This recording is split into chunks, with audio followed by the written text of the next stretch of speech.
বলছিলাম যে আমাদের ওভারঅল আমরা কিন্তু টাইপ 1 ইররটা বুঝতে পেরেছি, যে দেখা যাচ্ছে এমন একটা লটকে আমি টাইপ 1 ইররে রিজেক্ট করে দিচ্ছি যে লটটার এভারেজ কোয়ালিটি লেভেল থেকে তার লটের ওটা ভ্যালুটা আরো কম। ঠিক আছে, একিউএল এর বেশি হলে আমরা কি করব, সেটাকে প্রডিউসার হিসাবে কি করব, রিজেক্ট করে দিব। কিন্তু একিউএল থেকে কম হওয়া সত্ত্বেও আমি এটাকে কি করছি, রিজেক্ট করে দিচ্ছি। জাস্ট স্যাম্পলিং এর কিছু ইররের কারণে আমি যখন সিলেকশন করেছি তখন যাতে সেই লট থেকে আমাদের প্রোডাক্টটা এসেছে যেটা সেটা অ্যাপ্রোপ্রিয়েট ভাবে আসেনি, মানে সেই জন্য আমার লটটাকে এখন কেন এরকম হয়, এই র্যান্ডম কথাটা কেন বলে জানো? দেখবা প্রসেসের মধ্যে একটা মেশিনে সেলাই করছে, কোনো কাজ করতেছে, হুট করে একই জায়গায় 3-4টা লট রিজেক্ট হয়ে যায়। ঠিক আছে, ওই প্রবলেমটা সলভ করে ফেললে কিন্তু আর রিজেক্ট হচ্ছে না। এখন দেখা গেল কি, র্যান্ডম না নিয়ে ওই একই জায়গা থেকে 3টা স্যাম্পল নিলে 3টা রিজেক্টেড প্রোডাক্ট একসাথে চলে আসতে পারে। ঠিক আছে, কিন্তু যদি তাকে খেয়াল রাখা যায়, এই জন্য র্যান্ডম মানে বিভিন্ন জায়গা থেকে বিভিন্ন ডাটা নিতে বলা হচ্ছে বারবার, তাহলে ভেরিয়েশনের লেভেলটা ভালো মতো আইডেন্টিফাই করা যায়। ঠিক আছে, তো ওই একই জায়গা থেকে অনেক সময় একই পরপর 3টে লট নিয়ে এলো, তো এটাকে র্যান্ডম তারা বলছে, তো এটা আসলে অনেক সময় বিপদে ফেলতে পারে প্রডিউসারকে। সিমিলারলি এবার কনজিউমারের কথায় আসি। কনজিউমার আসলে কি করছে, তার আসলে সে একটা লট নিয়ে নিল, অ্যাকসেপ্ট করে ফেললো, সেটা হচ্ছে কি লটটা ভালো না। কনজিউমার যখন টেস্টিং করছে তখন তার কথা যদি চিন্তা করি, দেখা গেল কি, মনে করো 100টা লটের একটা প্রোডাক্ট। ঠিক আছে, তো কনজিউমার 5টা টেস্ট করলো। ঠিক আছে, এবং 5টা টেস্ট করে 5টায় ওকে পেলো। কনজিউমার কি করবে, বলবে কি লটটা ভালো না খারাপ?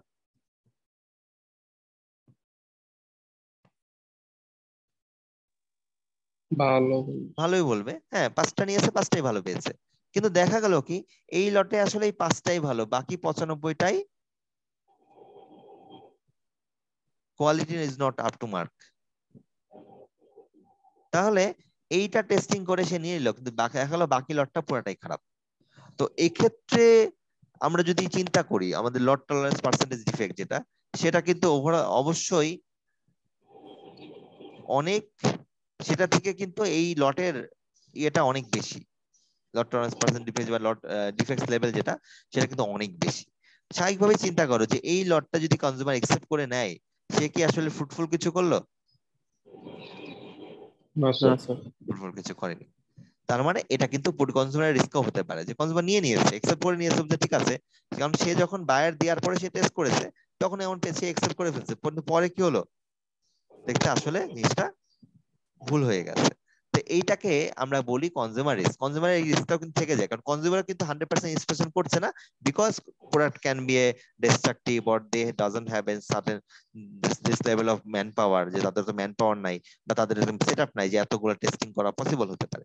কিন্তু এই স্যাম্পলিং করার কারণে কনজিউমার একটা ইস্যু তৈরি হতে পারে, যে সে ভালো একটা লট বলতে পারে, যে কোনো যে একটা লটটাকে বলে ফেলো ভালো, কিন্তু আদৌ দেখা গেল সেই লটটা ভালো না। এই লট, এই টাইপ ইররটাকে আমরা বলছি টাইপ 2 ইরর, এবং এটারও রেঞ্জ হচ্ছে 20% থেকে 1% পর্যন্ত হতে পারে, এবং এটাকে আমরা ডিনোট করি বিটা দিয়ে, করি বিটা দিয়ে। তো এটা টাইপ 1 ইরর গেল, আর টাইপ 2 ইরর গেল। এই দুটো ইররকে নিয়ে আমরা মাথায় ঘামাতে হবে, যখনই আমরা স্যাম্পলিং করব র্যান্ডমলি, ডেফিনেটলি এই দুটো ইরর তৈরি হবেই। ঠিক আছে, তোমরা যখন এই যে গার্মেন্টস এর ক্ষেত্রে বিভিন্ন জায়গায় প্রসেসে কাজ করছে, ওখানেও কিন্তু এই একই জিনিসটাই হয়, যে এখানে ডিফেক্ট তৈরি হতেই থাকে। টাইপ 1 এরর বা টাইপ 2 এরর এটা হতেই পারে, কারণ দেখা যাচ্ছে যে এমন ভাবে আমি র্যান্ডমলি স্যাম্পল করছি, যেমন ট্রুলি চিন্তা করো, একটা 200 মিটার ফেব্রিক তৈরি করা হয়েছে। 200 মিটার ফেব্রিকের জাস্ট একটা কোণা আমি টেস্টিং করলাম। ঠিক আছে, একটা কোণা আমি টেস্টিং করলাম, করে দেখলাম কি, যে ওটা খুবই বাজে অবস্থা। আরেকটা কোণা টেস্টিং করলাম, ভালো অবস্থা না, তুমি লটটা বাদ দিয়ে দিলা ওই ফেব্রিকটা, 200 মিটার ফেব্রিকটা। কিন্তু দেখা গেল কি, ওই ফেব্রিকের ওইখানে 1 মিটার উইথে সমস্যা হয়েছে, আর বাকি সব জায়গায় ঠিক আছে। এমনটা আমার নিজের লাইফে ঘটেছে। আমি যখন আগে চাকরি করেছি, ওখানে জিও টেক্সটাইল তৈরি করতো, তো ওখানে আমরা টেস্টিং করতাম বাইরের স্পেসিফিকেশন অনুযায়ী, আমাদের ইউটিএম দিয়ে টেস্টিং করতাম। তো একটা কোন টেস্টিং করলাম, ওইটা আবার ছিল অনেক হাই প্রাইস বায়ার, যেটা হচ্ছে বাংলাদেশ আর্মি মেইন ড্রাইভ প্রজেক্টের। তো মেইন ড্রাইভ প্রজেক্ট মানে বুঝতেই পারছো, এটা কিন্তু আর্মিদের প্রজেক্ট মানে একটু সেন্সিটিভ, ওরা খুবই মানে খুঁতখুঁতে, মানে একটু এদিক ওদিক হলে ওরা ইয়ে করে দেয়। বুয়েটেও এবং ওদের আমাদের প্রোডাক্টগুলো বুয়েটেও পাঠায় টেস্টিং করার জন্য, মানে সেকেন্ডারি টেস্ট আমাদের এসটিপোর্ট আমরা দেই, বুয়েট থেকে আবার টেস্টিং করে ওরা ক্রস চেক করে। ওই ভেরিয়েশন যদি খুব বেশি হয়, তাহলে লট ফেরত দিয়ে দেয়, এরকম হতো। তো মনে আছে কি ঘটনা ঘটলো?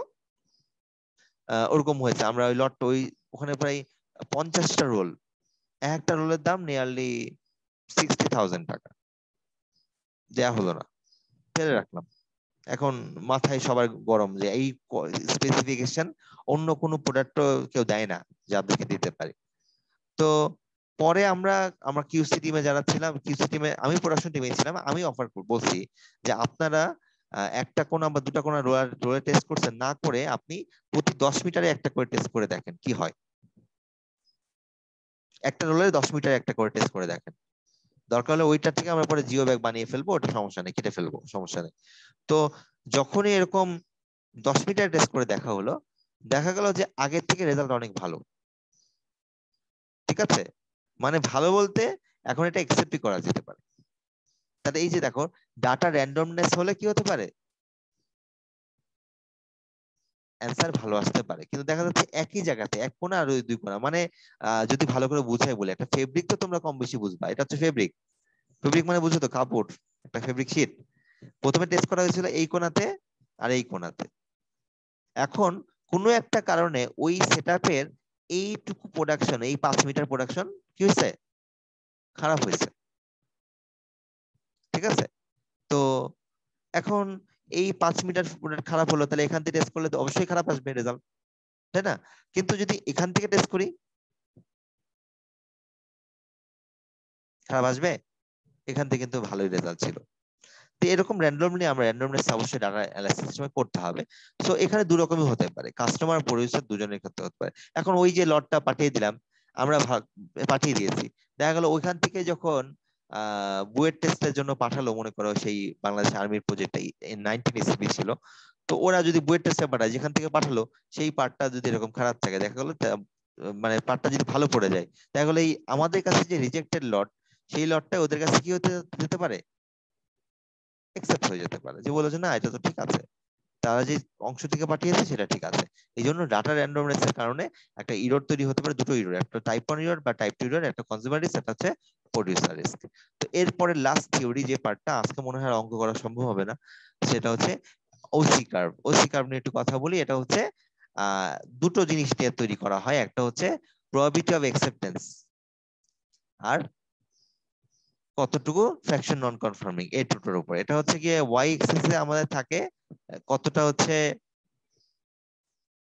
সরি, ওয়াই এক্সিসটাকে আমাদের হচ্ছে প্রবাবিলিটি অফ অ্যাকসেপ্টেন্স, যে কত পার্সেন্ট অ্যাকসেপ্ট করতে পারবো, আর এক্সিস এ থাকে হচ্ছে নন কনফার্মিং, যে কত পার্সেন্ট লট আমরা নন কনফার্মিং হলো সেটার উপর, যে এখন লটের মধ্যে 1% রিজেক্ট হলে কত পার্সেন্ট অ্যাকসেপ্ট হবে।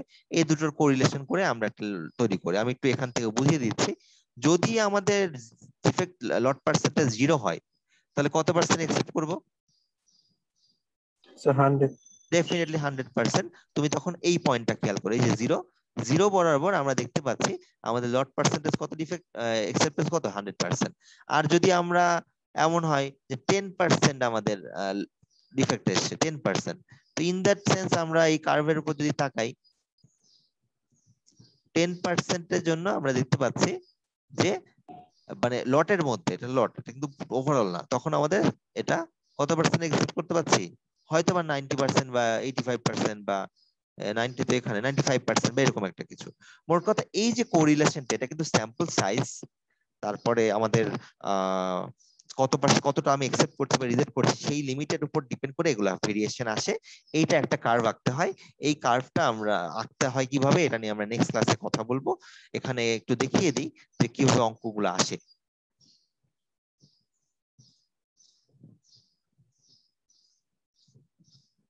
সিঙ্গেল স্যাম্পলিং প্ল্যান, এখানে দেখো আমরা একটা লট সাইজ নিয়েছি 1000, সেই লটের থেকে স্যাম্পল নিয়েছি 30টা, তার মধ্যে একসেপ্টেন্স নাম্বার 3টা, মানে 3টা থেকে যদি একসেপ্টেন্স নাম্বার পাওয়া যায় ওখানে, তাহলে আমরা কি করব, লটটাকে, সরি, একসেপ্টেন্স নাম্বার 3টা মানে কি, 3টার বেশি যদি ইয়ে পাওয়া যায়, রিজেক্ট পাই, তাহলে আমরা লটটাকে রিজেক্ট করে দিব। আর 3টা থেকে যদি কম হয়, তাহলে আমরা কি করব, একসেপ্ট করে নেব। এইভাবে একটা কনসেপ্ট চিন্তা করে আমরা বাইনোমিয়াল ডিস্ট্রিবিউশন দিয়ে, মনে আছে তো, গো ইয়েস অর নো কনসেপ্টটা কিন্তু বাইনোমিয়াল ডিস্ট্রিবিউশনই আসে। সেই বাইনোমিয়াল ডিস্ট্রিবিউশন দিয়ে আমরা অ্যানালাইসিস করে আমরা নেক্সট দিন এই যে ক্যালকুলেশন করব, করে তারপর ওসি কার্ভ ড্র করব। এই হচ্ছে সেটার ওসি কার্ভ। ঠিক আছে? তো নেক্সট দিন এগুলো নিয়ে কথা বলবো, আজকে আর এটা নিয়ে সামনে আগাবো না। হ্যাঁ, তো এখন কোনো প্রশ্ন তাহলে বলতে পারো।